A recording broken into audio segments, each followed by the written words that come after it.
میں supreme court میں شریعت اپیلیٹ بینچ کے جج کی حیثیت میں 17 سال میں نے کام کیا، اور شاید اتنے طویل عرصے شاید کوئی شخص سپریم کورٹ میں نہ رہا ہو جتنا میں نے وقت وہاں گزارا۔ تو وہاں ہمارے درمیان جو مقدمات آتے تھے تو اس میں کچھ ہم جیسے طالب علم بھی ہوتے تھے جج کی حیثیت میں، اور وہ حضرات بھی ہوتے تھے جن کی ساری زندگی وکالت میں گزری، جن کی ساری زندگی قانون کی تعلیم و تربیت میں گزری۔ اتفاق سے ہمارا کام ایسا تھا کہ جو مروجہ قوانین ہیں ان کا جائزہ لینا ہوتا تھا، اور اس کی ایک ایک شق کو گہری نظر سے دیکھنا ہوتا تھا۔ تو جو کچھ میں بحث طالب علم کے ہم نے اپنے مدرسوں میں پڑھا، اس کی وجہ سے بات ذرا جلدی سمجھ میں آ جاتی تھی قانون کی، اور بعض حضرات کو کچھ دیر لگتی تھی۔ تو اس وقت جو چیف جسٹس تھے انہوں نے کسی ہماری ایک مجلس بیٹھی ہوئی تھی جس میں جج صاحبان دوسرے جو یعنی معروف جج صاحبان ہیں وہ بھی تھے، میں بھی تھا، کسی قانون کی تشریح پر گفتگو ہو رہی تھی۔ تو میں نے اپنی کچھ رائے ظاہر کی کہ اس کی ایک تشریح در حقیقت یوں ہے۔ تو اس پر چیف جسٹس نے کہا کہ یہ مجھے حیرت ہوتی ہے کہ انہوں نے کبھی ساری زندگی وکالت نہیں کی، لیکن یہ قانون کی بات بہت تیزی سے پکڑتے ہیں۔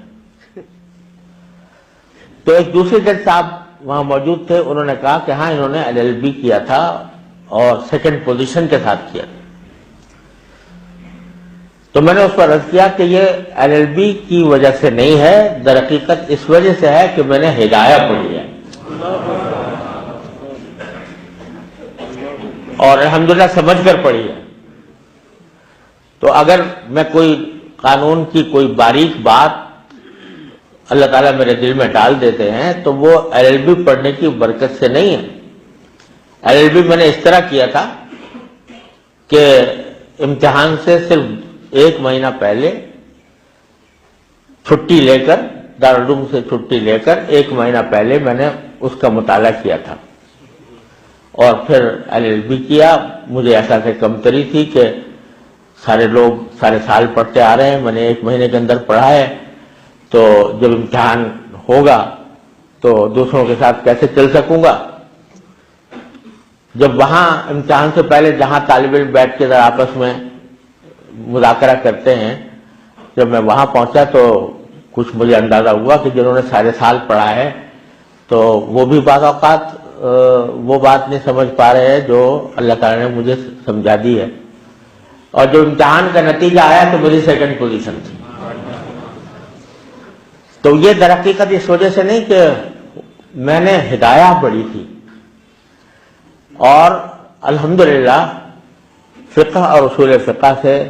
خصوصی مناسبت تھی، تو اس کی وجہ سے یہ رہا۔ آج جب میں اس کا مقابلہ کرتا تھا اپنے اصول فقہ کا، وہاں کے جس کو انٹرپریٹیشن آف اسٹیچوٹ کہا جاتا ہے، تو انٹرپریٹیشن آف اسٹیچوٹ جو ہے وہ ہماری اصول فقہ کے مقابلے میں بچوں کا کھیل معلوم ہوتا تھا۔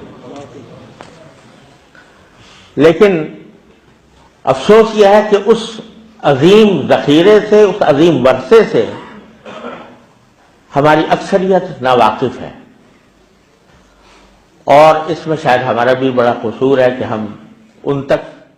ان باتوں کو نہیں پہنچا سکتے۔